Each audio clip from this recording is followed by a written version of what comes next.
2052 सालमा महन्त ठाकुरको आयोगबाट इन्डियनहरूलाई नागरिकता दिने भनी एउटा सिफारिस गरियो, जसलाई दरबारको हस्तक्षेपले असफल बनायो। काङ्ग्रेसले महन्त ठाकुरको एउटा आयोग बनायो र अब सबै इन्डियनलाई जन्मको नाममा सबै इन्डियनलाई नेपालभित्र नागरिकता समस्या छ भनेर कोसिस गरे, तर त्यसको कानुनी आधार नभएको भनेर दरबारले त्यसलाई चाहिँ पछाडि धकेल्यो। अनि त्यसपछि 2054 सालमा जितेन्द्र देव, जो अहिले मधेसवादी ग्याङमा छन्, उनको संयोजकत्वमा नागरिकता वितरण एउटा टोली बनाइयो र त्यसले चाहिँ 34,000 इन्डियनलाई नागरिकता दियो र त्यसमा मुद्दा पर्यो। त्यो मुद्दा 2058 सालमा सर्वोच्च अदालतले बदर गर्यो, खारिज गर्यो।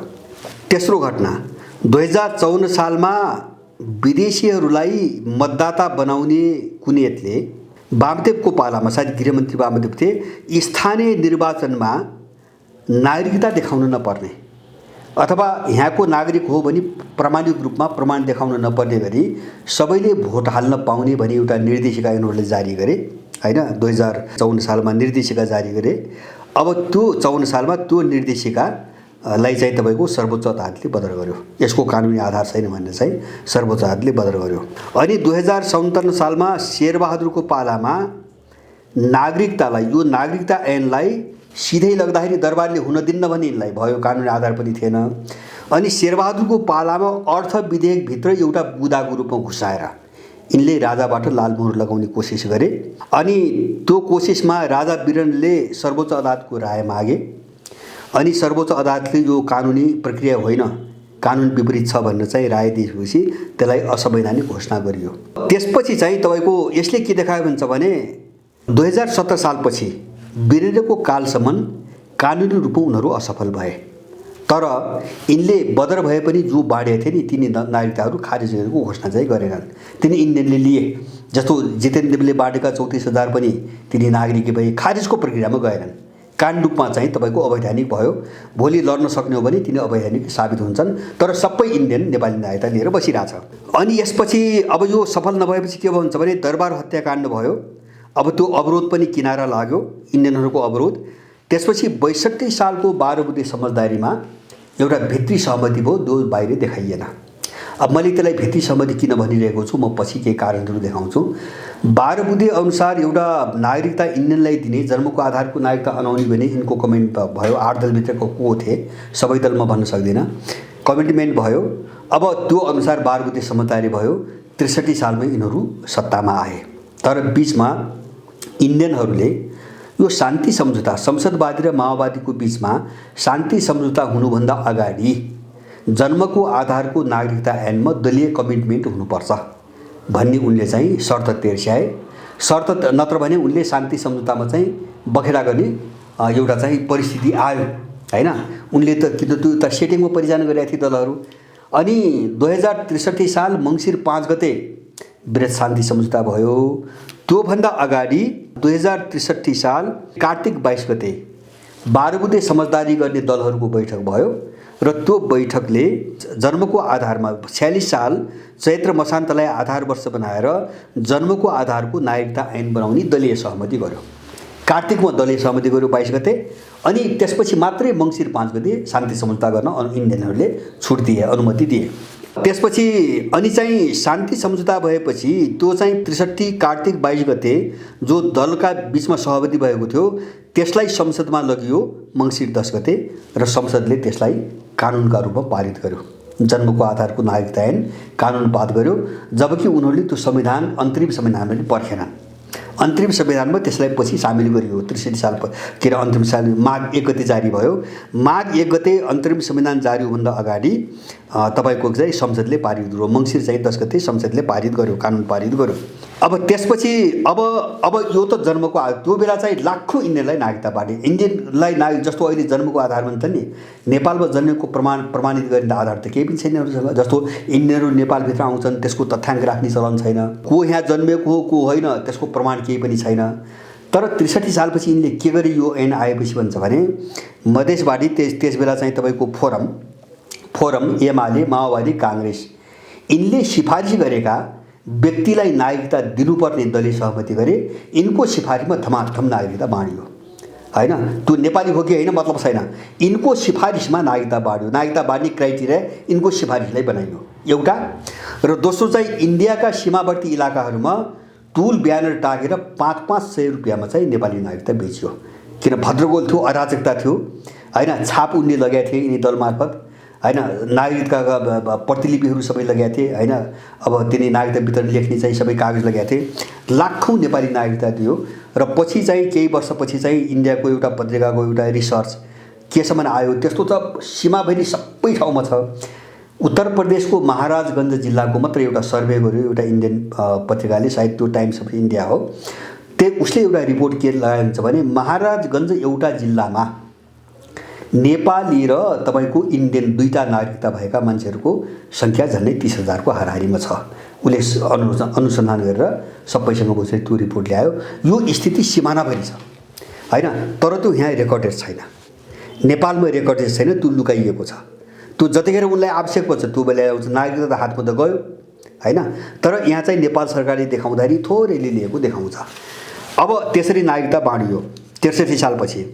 अनि चाहिँ 69 सालमा त्यो चाहिँ तपाईँको के अरे जन्मको आधारको नागरिकता ऐन बनाउँदाखेरि दलहरूको बिचमा एउटा के कुरो सहमति भएको हुन्छ भने यो नागरिकताको किचोलो समाधान गर्नुको निम्ति यो अन्तिम पटकलाई भनेको छ, जन्मको आधारमा टुङ्ग्याइदिउँ, त्यसपछि यो समाचार हल हुन्छ भने।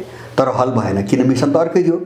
अनि 69 साल फागुन 30 गते त्यो सुरु चाहिँ जन्मको आधारको नागरिकताबाट चाहिँ लाखौँ इन्डियनलाई नागरिकता बाँडेपछि 69 साल फागुन 30 गते काङ्ग्रेस एमाले माओवादी र मधेसवादीहरूको एउटा बैठकबाट जन्मसिद्ध नागरिकता लिएका विदेशीका सन्तानलाई वंशजको नागरिकता दिने एउटा सहमति भयो, दलीय सहमति वंशजको। र त्यही दलीय सहमतिलाई आधार बनाएर खिलराजको मन्त्री परिषदले अध्यादेश जारी गरेर चाहिँ कानुन बनायो र अहिले ओलीले जारी गरेको यो कानुन 69 सालमा चाहिँ क्याबिनेटबाट अध्यादेशबाट पारित भएको छ। अनि त्यसपछि अब यो चाहिँ तपाईँको अब फागुन 30 गते 4 दलका बिचमा सहमति भयो। त्यसमा चाहिँ सुशील कोइराला, झलनाथ खलाल, विजय गच्छदार र प्रचण्डले हस्ताक्षर गरे। अनि चैत्र 19 गते 69 साल चैत्र 19 गते खिलराजको चाहिँ तपाईँको सरकारले अध्यादेशबाट यसलाई कानुनको रूप दियो र त्यही चाहिँ कानुन 72 सालको तपाईँको संविधानमा हालियो हैन। त्यतिले पनि पुगेन। अनि 75 सालमा अर्को एउटा कानुन नागरिकता विधेयक चाहिँ पेश गरियो, जो अहिले चाहिँ संसदमा विचाराधीन छ, जो सारा विवाद भयो नि। त्यसमा थपेर जन्मको मात्रै होइन कि तपाईँको विदेशबाट बिहा गरेर आएका आइमाईलाई त्यतिखेरै चाहिँ नागरिकता दिनुपर्ने, अनि चाहिँ बाउको ठेगान नभएका विदेशीबाट जन्मिया चाहिँ तपाईँको मान्छेहरूलाई चाहिँ आमाको आधारबाट वंशजको नागरिकता दिने, अनि चाहिँ तपाईँको जस्तो चाहिँ एकपटक चाहिँ यहाँको नागरिकता लिया छ कुनै विदेशी महिलाले, अनि यहाँ सम्बन्ध विच्छेद गरी विदेशीसँग बिहा गरी अनि त्यसबाट जन्मियालाई पनि त्यसको पहिलेको नागरिकताको आधारमा वंशजको नागरिकता दिनुपर्ने, यस्ता थुप्रै प्रावधान राखेर एउटा विधेयक गएको छ। अहिले त्यो छलफलमा छ। अब नागरिकताको यो समस्या हो सुन्नु चाहिँ बिस्तारै जन्मको आधार अब त्यसलाई वंशज बनाउने, त्यो मात्रै होइन, अब महिलासँग चाहिँ कुन विदेशीसँग बिहा भएको छ व्यवहारिसे त्यो मात्रै होइन, यो अहिले पठाएको विधेयकमा त आमा बाउको पहिचान नखोलेका र नेपाली चाहिँ जमिनभित्र भेटिएका सबै अनाथहरूलाई वंशजको नागरिकता दिने प्रावधान छन्। र त्यही अनाथहरूलाई जम्मा गर्ने योजनामा पश्चिमा र इन्डियनहरूले तराईमा अनाथालयहरू बनाइरहेछन् हैन, थुप्रै अनाथहरू त्यहाँ ल्याउने, त्यहाँ पाल्ने, अनि चाहिँ अब व्यवहारिसेको नाममा चाहिँ तपाईँको पछि नागरिकता दिने, यस्ता धेरै खेलहरू भए। यही जन्मको आधारको नागरिकता ऐनलाई टेकेर 63 सालदेखि अहिलेसम्म तपाईँको तराईका जिल्लातिर बुझ्नुहोस्, सिमानामा चाहिँ तपाईँको बच्चा जन्माउने बेला आयो भने इन्डियन महिलाहरूलाई नेपालको अस्पतालमा पठाउँछ जन्मदर्ता गराउन हैन। जन्मदर्ता नेपाली अस्पतालमा गराउँछ, अनि त्यसपछि ऊ घर इन्डिया जान्छ। भोलि त्यो जन्मदर्ताको आधारमा 16 वर्षपछि उनीहरू नागरिकता दाबी गर्छन्। यो खेल नेपालभित्र भइरहेछ। त्यसैले इन्डियन, मैले भन्न खोजेको नागरिकतासँग जोडिएको इन्डियनहरूको इन्ट्रेस्ट के हो भन्छ भने नेपालमा उनीहरूको बहुमत बनाइकन नेपाललाई पुरै कब्जा गर्ने एउटा पार्ट हो हैन। जस्तो फिजीको एउटा मोडेल भन्छौँ हामी, फिजीको एउटा मोडेल। दोस्रो चाहिँ अर्को विकल्प के हो भन्छ भने त्यो कुनै राष्ट्रिय अन्तर्राष्ट्रिय परिस्थितिको कारणले सफल भएन भने नेपालको एउटा भूभागलाई टुक्र्याउने, जस्तो तराई। उनले एक मधेस प्रदेश भन्ने कारण त्यही हो, सिङ्गो तराईलाई टुक्र्याएर इन्डियामा मिलाउने। किन भन्छ भने नागरिकता त बढ्ने त्यही हो, अब इन्डियनको पेन्टेसन त त्यही हुन्छ। जस्तो पहाडमा त चिनिन्छ हैन, अब तराईमा त छुट्याउन गाह्रो छ। तराईलाई लक्षित गरिकन यो चाहिँ तपाईँको ऐन आयो। हैन। इन्डियनहरूको सधैँभरि 9 सालदेखिको इन्ट्रेस्ट हो। सुन्नुहोस् है, हामीले फिजी हेरौँ, श्रीलङ्का हेरौँ, दुईटै उदाहरण हामीसँग छ। सिधै क्याप्चर गरेर जाने चाहिँ तपाईँको मोडेल फिजी हो। अब क्याप्चर गर्न सकेन भने विखण्डन गर्ने तपाईँको मोडेल श्रीलङ्काको तामिल चाहिँ तपाईँको केस हो। यो दुईटै चाहिँ मोडेलमा इन्डियनहरूले काम गरिरहेछन्, उनको इन्ट्रेस्ट त्यो। अब तर यो नागरिकतामा अब इन्डियनहरू मात्रै छैनन्, यो पश्चिमाहरू पनि जोड्ने हैन। जस्तो अहिलेको नागरिकता इस्युमा तपाईँले देख्छु नि, केपीले अध्यादेश अगाडि लगिरहेछ हैन, कानुन बनाइरहेछ, तर अर्को पक्षले विरोध गर्दैन। शेरबहादुरको ग्याङले गर्दैन, प्रचण्डको ग्याङले गर्दैन, माधव नेपालको ग्याङले गर्दैन, उपेन्द्रको के अरे चाहिँ र बाबुरामको ग्याङले गर्दैन, राप्रपा ग्याङले गर्दैन। किन गर्दैन भन्छ भने नागरिकता मुद्दा इन्डियन र पश्चिमाहरूको साझा मुद्दा हो। यति बेला साझा मुद्दा हो। त्यो साझा एउटा कारणले हो। पहिलो कुरो इन्डियन इन्ट्रेस्ट के हो, रणनीति नेपालभित्र विदेशी जनसङ्ख्यालाई चाहिँ मेजोरिटीमा लैजाने, यो उनको साझा मुद्दा भयो हैन। तर उनको उद्देश्य फरक के हुनुहुन्छ भने इन्डियन जनसङ्ख्या बढाएर नेपाललाई खाने, यसको अस्तित्व समाप्त पार्ने इन्डियन उद्देश्य भयो। पश्चिमाहरूको उद्देश्य के हो भन्छ भने नेपालमा जस्तो गैर इन्डियन, अब इन्डियन पनि होला, गैर इन्डियन विशेष गरिकन जो नेपालमा आएर जन्मेका छन् तिनलाई नेपाली नागरिकता दिलाउने। जस्तो तिब्बती शरणार्थी, अब यो कानुन अनुसार त तिब्बतीले पनि त नागरिकता त पाउने भएन नि। 1960 देखि बसेका छन्, 61 वर्ष भयो नेपालमा तिब्बती शरणार्थी बस्न थालेको, 3-4 पुस्ता जन्मिसक्यो। नेपालमा जन्मेको आधारमा नागरिकता त पाउनु पर्यो। रोहिङ्गाहरूले पुरा माग गरे, अब रोहिङ्गाको सङ्ख्या बढ्दै जान्छ, अरू पनि यस्तै शरणार्थी ल्याउँछन्, त्यो सङ्ख्या बढ्दै जान्छ। अनि सारा विदेशीहरू भरिकन तिब्बत विभाजन गर्नुको निम्ति एउटा फौज तयार पार्ने, निर्माण गर्ने पश्चिमाहरूको मिसन छ। किन तिब्बत टुक्राउनुको निम्ति नेपालीले काम गर्दिन्न भने उनीहरूलाई थाहा छ। जस्तो पश्चिमाहरूको सेनाको रूपमा नेपाली त लड्दिन्न हैन। अब इन्डियनै पनि लड्दैन, त्यो जोखिम लिएर चीनसँग, जस्तो इन्डियन जो पेन्टेसन हुन्छ नि, त्यो इन्डियन नागरिक त चीनसँग त लड्दिन्न पश्चिमाको निम्ति। त्यस कारणले उनको स्पेसल फोर्स चाहिएको छ हैन। जस्तो अस्ति गलवान घाटीमा हामीले एउटा उदाहरण हेरौँ, एकजना चिनियाहरूबाट मर्यो, एकजना त्यो सिमानामा चिनियासँग जुझ्न गएको, त्यो रहेछ दलाई लामाको तिब्बती शरणार्थी। कुरो के खुल्यो भन्छ भने इन्डियनहरूले तिब्बती शरणार्थीहरूको बीचबाट एउटा छुट्टै चाहिँ बटालियन बनाएका रहेछन् चीनसँग लड्ने। हो त्यो रणनीति हो, पश्चिमाहरूको रणनीति त्यो होला। त्यसमा इन्डियन पनि छ।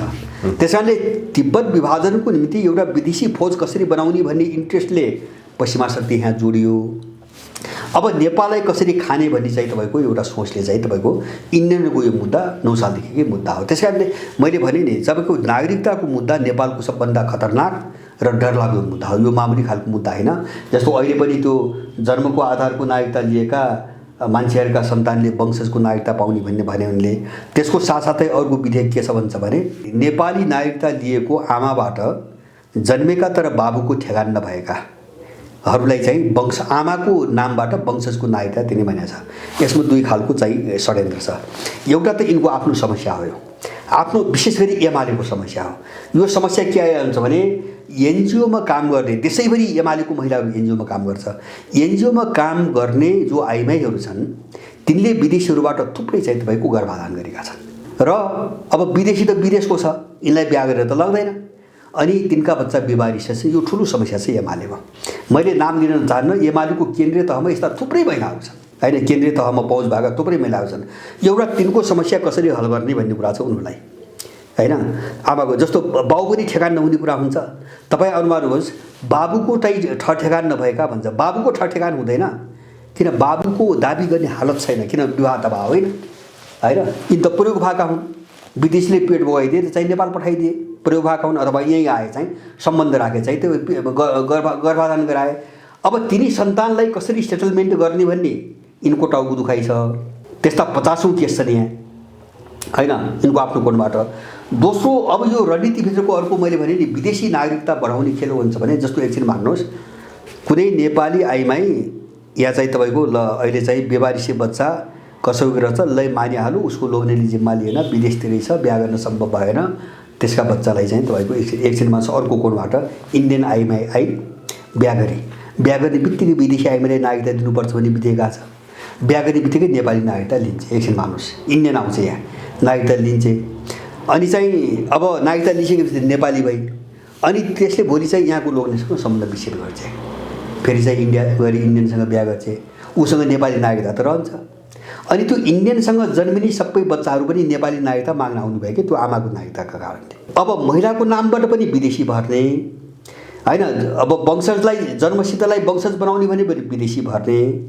अब यो सबै खेल कहाँबाट आछ भन्छ भने नेपालको भू राजनीतिलाई यिनको रणनीतिमा कसरी चाहिँ तपाईँको कन्भर्ट बदल्ने, उनको रणनीतिक तपाईँको उसमा चाहिँ कसरी बदल्ने भन्ने कुरा बाहेक नागरिकता केही पनि छैन। किन भन्छ भने न त नागरिकता समस्या जो यिनले भनेका छन् त्यो समस्या होइन, खालि विदेशीले नपाएको समस्या हो। यस्तो हुन्छ जहिले पनि नागरिकता नियत कहिले नटुङ्गिने समस्या हो हैन। जन्मको चाहिँ आधार बनाएर पनि नागरिकता टुङ्गिन्न, इन्डियामा वितरण गरे पनि नागरिकता टुङ्गिन्न हैन। यहाँ यिनले टोली बनाएर चाहिँ घर गएर लौ नागरिकता ल्याऊ भनेर विदेशीलाई बाँड्दाखेरि पनि टुङ्गिन्न भनेपछि कहिल्यै नटुङ्गिने समस्या हामीले बुझ्नु पर्ने। यो सधैँ उठिरहेको छ, हेर्नुलाई यो सधैँ उठिरहेको छ जबसम्म नेपाललाई आफ्नो रणनीतिमा उनले ढाल्न अगाडि बढाउन सक्दैनन् नि। यो समस्या कहिल्यै टुङ्गिने होइन, यो 9 सालदेखि उठाएको समस्या हो। हामीले बुझ्ने यति हो, मैले भने यो नै नेपालको निम्ति सबभन्दा खतरा हो। मैले धेरै परिदेखि भन्दै आएको छु नेपालको खास सङ्कट जो हामी राष्ट्रिय सङ्कट भन्छौँ नि, त्यो सङ्कट भनेको मूलभूत रूपमा नागरिकता सङ्कटै हो। राष्ट्रिय सङ्कट भनेको नागरिकता सङ्कट हो। यदि नेपालमा भोलि युद्ध हुन्छ, देशको निम्ति हुन्छ भने त्यो नागरिकता युद्ध हुन्छ, अरू केही पनि हुँदैन, त्यो नागरिकतै युद्ध हुन्छ। र अब चाहिँ हाम्रो अगाडि चाहिँ एउटा चुनौती के हो भन्छ भने अरू चिज त हामी चाहिँ भोलि अनुकूल भयो भने यिनी कति दिन चाहिँ मन पनि गर्लान्, हाम्रो अनुकूलतामा सबै हामी फिर्ता लगाउला, यिनले लुटेको जमिन पनि फिर्ता ल्याउला, यिनले लादेका असमान सम्झौता पनि हामी खारिज गराउला। तर नागरिकता लिएर तपाईँको नेपालभित्र हालिसकेका मान्छेहरूलाई यहाँबाट निकाल्न त युद्ध गर्नुपर्छ, भोलि युद्ध गर्नुपर्छ, जो श्रीलङ्कामा भयो, जो इजरायल प्यालेस्टाइनको बिचमा भइरहेछ आज। अब यहुदीहरूलाई त्यहाँका फिलिस्तिनीहरूले निकाल्ने सम्भव छ? माने 1.5 लाखमा भएको यहुदीलाई संसारभरिबाट खेरेर सबै चाहिँ इजरायल बनाइदिएर तपाईँको अहिले चाहिँ 70 लाख यहुदी छ त्यहाँ इजरायलमा।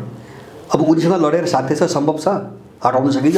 त्यो स्थिति नेपालमा ल्याउँदैछन्। खेल त्यति हो। अब त्यो खेलको निम्ति यहाँ के हो भन्छ भने जस्तो चाहिँ ओलीलाई सत्ता टिकाउने चाहिँ चासो छ, रुचि छ हैन। त्यसकारणले अब त्यो ज्ञान चाहिँ एउटा जघन्य अपराधमा प्रयोग गर्ने। यद्यपि चाहिँ ओलीले नयाँ कुरो ल्याएको होइन, मैले भने नि यो त चाहिँ 69 सालमै चाहिँ यिनीहरूले पारित गरेको खिलराजको मन्त्री परिषदले कानुन बनाएको अध्यादेशबाट 72 सालको संविधानमा हालेको त्यही कुरो ओलीले चाहिँ जारी गरे हो हैन, र यो विधेयकको रूपमा जारी गरे हो। तर ओलीको अपराध के हो भन्छ भने उच्काएर आफैले हिजो विरोधीको चिजलाई उक्साएर सत्ता टिकाउनुको निम्ति हैन, जो देश मार्ने चाहिँ योजनामा गए नि, यिनले गरेको त्यो अपराध यो हो। र अब तपाईँ हामीलाई चाहिँ अनौठो लागेर मैले भने नागरिकता चाहिँ को मुद्दा यो इन्डियन मात्रै होइन, पश्चिमी मुद्दा पनि हो। मैले भने नि अब अहिले एउटा चाहिँ यो चिजलाई कहाँ चाहिँ जाँचौँ हान्छ भने हिजो नाकाबन्दीको बेला एकदम मोदी विरोधी, आरएसएस विरोधी, इन्डियन सत्ता विरोधी जो केपी ओलीको चाहिँ पोस्टर जो देखिन्थ्यो नि, अहिले ठ्याक्कै चाहिँ उनको कमारो, उनको कमैया हैन, उसको दासको रूपमा जो अहिले देखाएको छ नि, उल्टो विपरीत। अब यसका पछाडि एउटा चाहिँ फ्याक्टर नागरिकता हो। किन भन्छ भने मैले भने नागरिकता पश्चिमीहरूको एजेन्डा पनि भएको हुनाले अब ओलीलाई प्रयोग गरिकन यो नागरिकता अगाडि बढाउँदाखेरि पश्चिमाहरूको मिसन पनि सफल हुने भयो। पश्चिमाले त्यहाँ प्रयोग गरिरहेको छ ओलीलाई, चाहिँ मोदीसँग त्यहाँ जोडिरहेको छ ओलीलाई अहिले हैन। त्यसकारणले गर्दाखेरि कतिपय मुद्दामा चाहिँ जस्तो मान्छे चाहिँ यिनीहरू बिजेपीका होइनन्, इनको हिजो इतिहासदेखिको कनेक्सन, यिनलाई दिने सहयोग यो चाहिँ तपाईँको बिजेपी आरएसएस होइन, यो र हो, साउथ ब्लक हो, पश्चिमा हो। तर अहिले चाहिँ केही मुद्दाहरूमा यिनीहरूलाई प्रयोग गर्नको निम्ति मोदीसँग जोडे। एउटा ग्याङलाई चाहिँ बाहिर संविधान पुनर्स्थापन रूपमा प्रयोग गरे, अर्को ग्याङलाई चाहिँ तपाईँको नागरिकतामा तपाईँको प्रयोग गर्न थाले र आफ्नो काम गराउन थाले। भएको यति मात्रै हो। त्यसकारणले यिनले कतिखेर भूमिका खेल्छन् भन्ने कुरा निश्चित हुँदैन। जस्तो केपी ओली एउटा चाहिँ नापाबन्दीको विरुद्धमा बोलेको स्वाङ देखाउने हैन, यो तथाकथित देशभक्त ओलीदेखि लिएर हैन मोदीको चाहिँ खुट्टामा ढोग्ने चुत्थो नोकर ओलीसम्मका जो कुरूप चेहराहरू हामीले देख्यौँ नि, यसका पछाडि विदेशीहरूको गेम हो। यिनलाई कहाँ कतिखेर कोसँग प्रयोग गर्दाखेरि चाहिँ आफ्नो काम गराउन सकिन्छ, कुरो त्यति मात्रै हो। यससँग हामीले यसका विरुद्ध निर्मम लडाइँ लड्ने बाहेक अर्को सोच हामीले बनाउनु हुन्न। यो मिसन यिनले रोक्दैनन्, यिनी विदेशीका मान्छे हुन्, यिनी अपराधी हुन्, यिनी देशद्रोहीहरू हुन्।